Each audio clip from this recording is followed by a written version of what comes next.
J'ai présenté une partie de mon travail de thèse, parce que je suis doctorante gabonaise à l'Université des sciences et techniques de Massoukou. Et là, il s'agit d'une partie de mon travail de thèse et un article que nous avons récemment soumis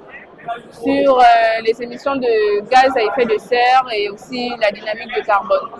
L'intérêt de ce travail, c'est déjà avoir une base de données préliminaire au niveau du bassin de l'Ogooué en Afrique, parce que généralement pour ce genre d'études, en ce qui concerne les changements globaux climatiques, on se base beaucoup plus sur les données de l'Amazonie. Donc pour ces résultats préliminaires, cela va nous permettre d'avoir des données au niveau local et ensuite comparer les résultats pour voir si il faut vraiment s'inquiéter en ce qui concerne les changements globaux, en ce qui concerne le climat, s'il faut vraiment s'inquiéter, ou bien les flux de carbone, donc les émissions de gaz à effet de serre ont été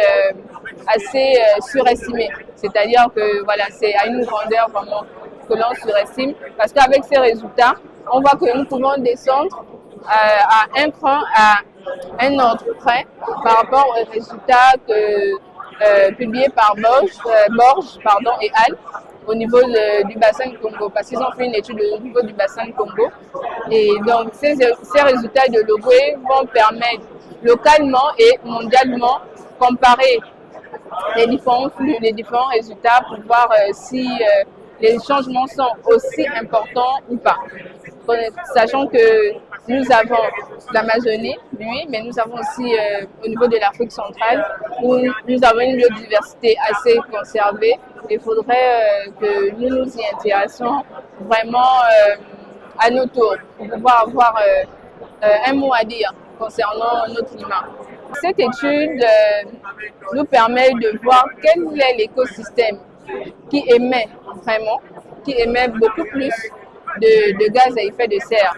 et quel est l'écosystème qui en met moins. Parce qu'avec l'évolution, on va dire, les différents pays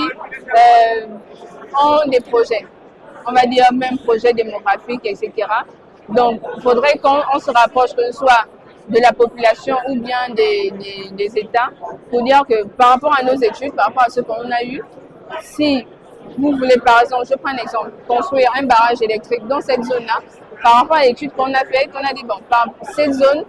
elle émet beaucoup plus. Elle ne cale pas, donc ce sera dangereux ou pas de détruire cet écosystème pour pouvoir mettre l'infrastructure ou pas. Donc l'impact est quand même grandiose et il faudrait que ça reste pas seulement entre scientifiques ou bien chercheurs, s'il faut dire comme ça, mais que ça soit élargi pour que ça soit mieux compris par tout le monde.